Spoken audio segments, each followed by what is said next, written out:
Old age is one of the most terrifying things in the world.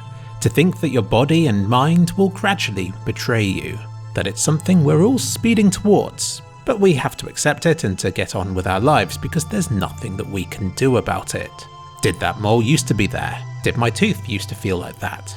Have I developed a new ache somewhere, or is this just something that I've had for ages but haven't noticed until now? I don't think I'm even a particularly neurotic person. It's not like I spend all day obsessing about this stuff, but I'm always aware of one thing or another that isn't like how it used to be. And I've been like that for as long as I can remember. I discover something new, think about it for a few months, then something else comes along and I start thinking about that instead. I can almost divide my life up into segments based on what I'm currently worrying about. The most paranoid thing I do is to take a comprehensive list of photos of myself every couple of years. Think of it as a mole map, but also containing my hairline, teeth and nails. I'll rely on my Fitbit to monitor my physical ability, and a mental note of how long it takes to run from X to Y should I ever want to benchmark myself in the future. These photos I took of myself were initially for a 3D model of my body that I never got around to doing, but it's proved to be invaluable as a resource for me to load up whenever I think that my body's changed in one way or another. More often than not, I'm reassured to know that I used to be just like that as well, and that whatever I'm currently worrying about is just something that I've only just noticed, or that was already there but has become a bit more apparent. Which doesn't seem as bad.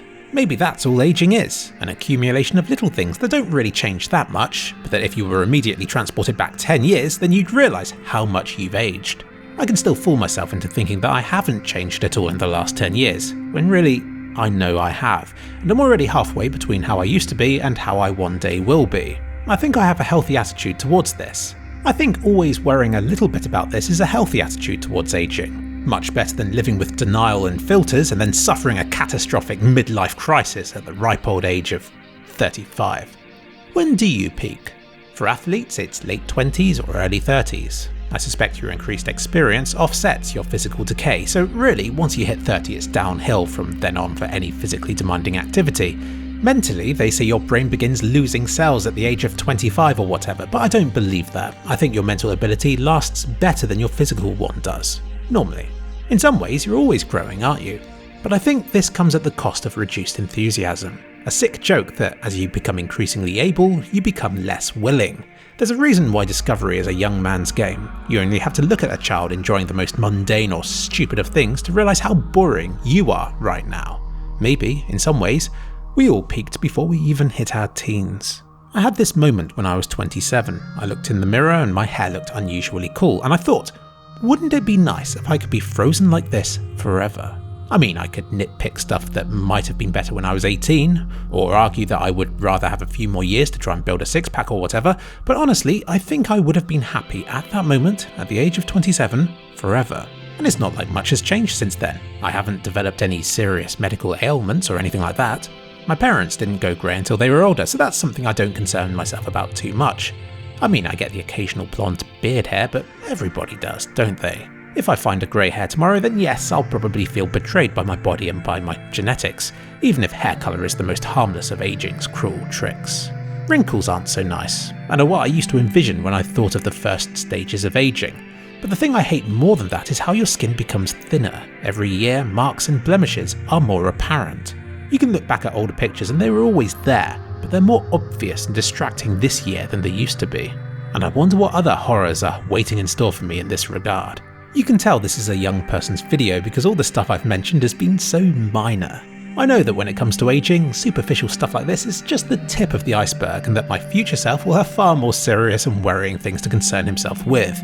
Don't get me wrong, I am very grateful that I am physically fit, and I am very proud of my body for being as good as it has been to me. I feel the world is designed for somebody smaller, weaker and less capable than me in every way, and that I'm doing a major disservice to my body by sitting in a dark room every day, my only chance to shine being when I'm needed to lift a sofa up, or to reach something on a top shelf for an old lady somewhere. I try to savour my health every day, I really do, but we all know we only truly appreciate what we had when it's gone. I've only just reached my 30s. For that 30th birthday, my mum asked me what I wanted to do to celebrate, and I said I wanted to watch Logan's Run, a movie about people with gems in their hands, and once they turn 30 they're destroyed. It's a classic. Growing up, my mum warned me that I'd turn 30 before I knew it, and now here I am, thinking I'd rather be 30 than what I am right now. I think back to that bit from Watchmen, about that blue man who's frozen in time forever, commenting on how he sees those around him aging more noticeably every day. That would be a pretty horrible fate as well, wouldn't it? To see your loved ones grow old and die, and for you with your immense life experience and knowledge feeling increasingly alien in a young body, rejected by young and old alike, and stuck with a misplaced sense of superiority, but with little to do with it. Even if you don't feel any different, life has a way of forcing age upon you. Friends change and move on. People change. Family ages. As a man, I don't have to worry about going through menopause, but I still have to worry about it because if I ever want children, it's something that will affect my partner. In your 20s, you have all the time in the world, but the moment you hit 30, suddenly stuff like children and marriage jumps out at you and forces you to make a decision. To which you're inevitably like, but I'm not ready. I still feel like I did about it 10 years ago. Like up till that point, you assume you'll feel different about it once you hit a certain age. But then that day comes and you realise it doesn't work like that. You have to choose, and it's only then that you can progress. And you'll be aging either way. The Simpsons did it. Homer has a sudden realisation that he's already had half of his life, and he moans about it as he crosses a busy road and as cars swerve around him. It's funny, but you know the show's writers are covering a topic they've no doubt had to seriously think about themselves. I probably won't see the year 2100, and if I do see the year 2050, I'll be an old man. My mum was younger than me when she had me. I still hold on to the belief that life begins at 16, so really I've only had 15 years of my life so far, but I remember when that number was just 2 or 3, and each of those was filled with so many meaningful moments. I'm not sure I can say that I've done something meaningful with every year I've had up until now. They begin to blend together. It's scary when you watch older movies and realise that you always saw those actors as being older than you, but now you're older than they were when they filmed that. Arrested Development. I used to be George Michael's age.